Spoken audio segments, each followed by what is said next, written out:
Hey guys, y'all ready to finish the ink drinker? Let's buckle up. Let's turn on those listening ears and that little screen up in your smart brain. Let's kiss our brains because y'all are so smart. Kindergartners. So now we're at chapter 4. You remember what happened in chapters 1, 2, and 3? Strange guy came into the bookstore, drank a book with a straw, and then left, and now he's followed him to a cemetery of all places. Let's find out.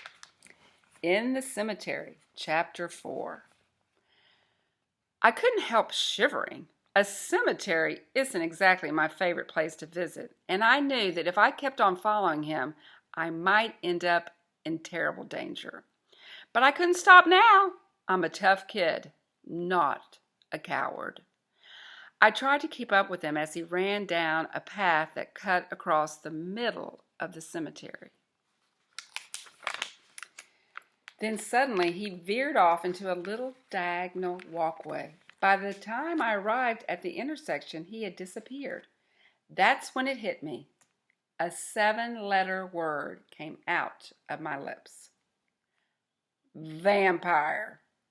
What an idiot. I was not to have realized this instantly. Not wanting to have gone through all this trouble in vain, I started to search among the tombstones. Dates and names were engraved on them, and although the people buried underground were unknown to me, I felt a little uneasy and impolite as well to be walking above their resting places. Yet one of the dead had drunk a book. Where was my vampire hiding? Coming face to face with a vampire is pretty unusual. On top of that, I'd been lucky enough to find a rare ink-sucking one. Lucky and scared to death. Suddenly I saw it. A strange vaulted monument stood in the middle of the path. It resembled the shape of an ink bottle. My knees began to tremble. It was still daylight outside, but it might as well have been pitch black. Moving like a robot, I pushed the gate of the bizarre vaulted grave. It wasn't locked.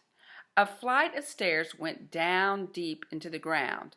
Slowly, I descended the steps as cobwebs fell from the ceiling and landed in my hair. Ooh! Downstairs, I saw a little round room whose walls were covered with thousands of books, all tightly packed like little soldiers at attention.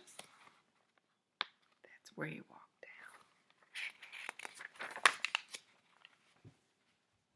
down. This strange library was the monster's pantry. A few candles lit a fountain pen-shaped casket that was lying on a platform. And inside, well, my customer was snoring. His body was hidden by a blanket. Only his head, which was resting on a large satin pillow, lay exposed.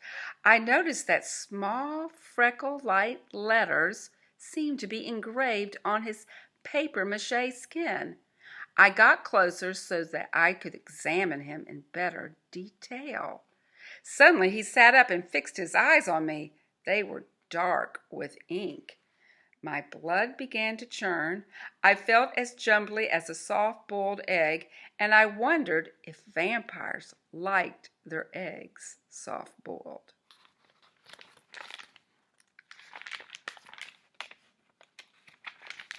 Chapter 5. Vampire. I was so frightened, I couldn't move. My vocal cords even froze. I was unable to scream. What are you doing here, kid? The vampire had a soft, hissing voice. I needed a clever reply, and fast.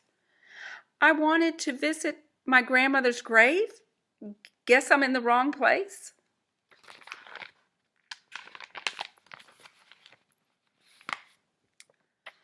Your grandmother is buried in this cemetery? Well, no, I must have come in the wrong cemetery, too. He started to growl. I was completely startled, especially by the sharp and threatening tongue that moved between his lips. It had the texture of an ink blotter. You followed me from the bookstore, kid? Why?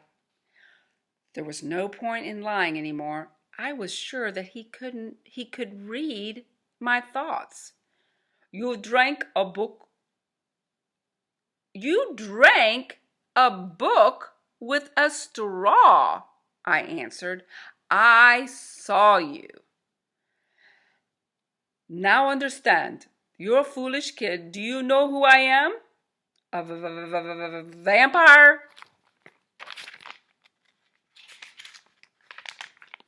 Indeed.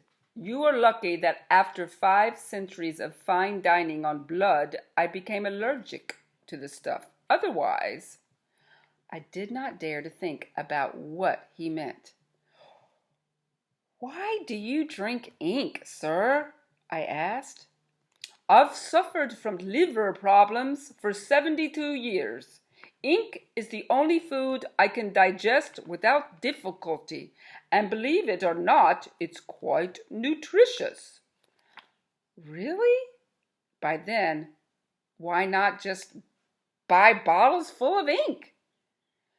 You could keep a refrigerator stocked with them right here in this crypt. It'd be a lot easier. Not possible, kid. Bottled ink is as bland as salt-free food, but ink that has aged on paper, well, it's the ultimate gourmet dish. Simply sublime. I frowned. You don't believe me?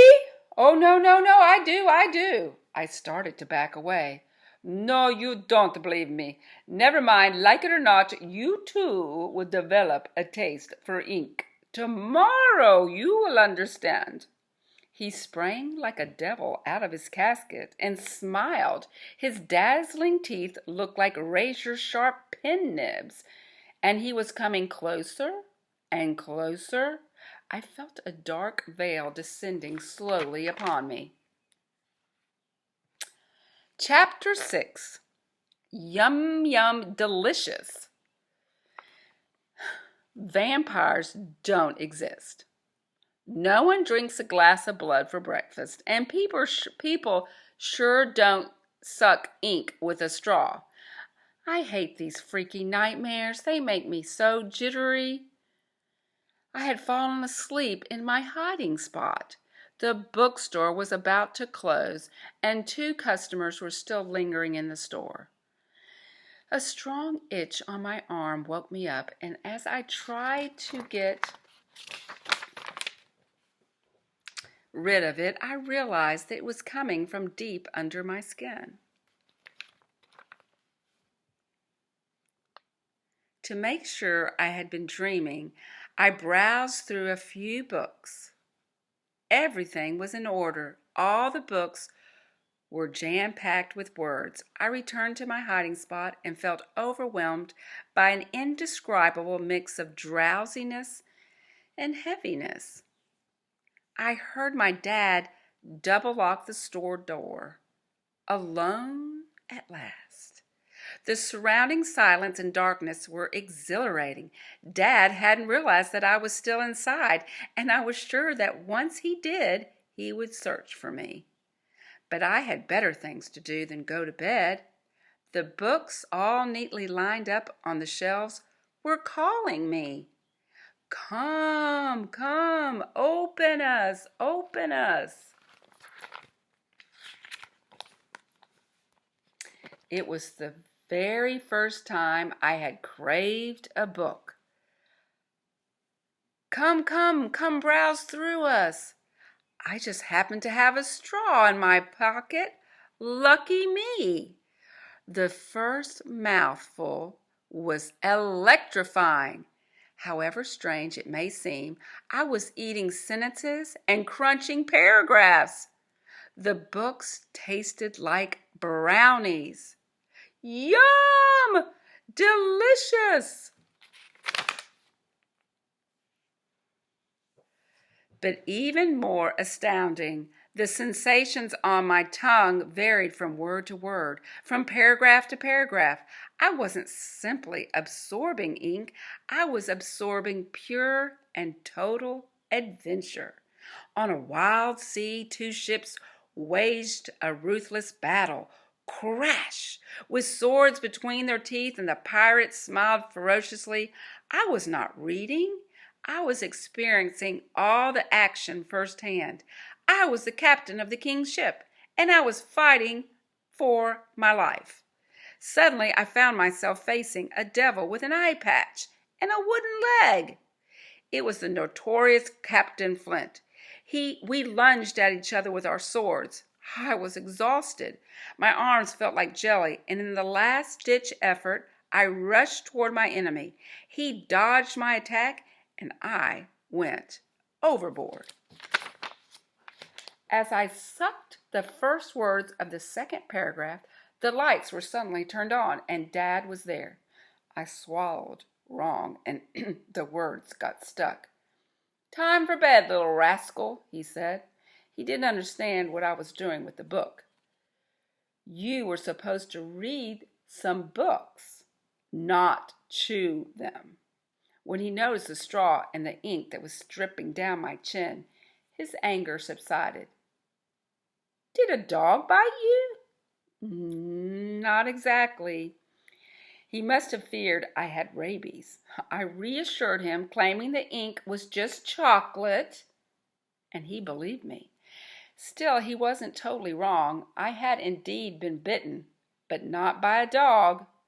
When I had passed out in that crypt, the vampire had used his nib-like teeth to carve his name onto my arm. Draculink. I was now one of his kind. I had become an ink drinker, and for the first time in my life, I relished being the son of a bookstore owner. The end. What an adventure.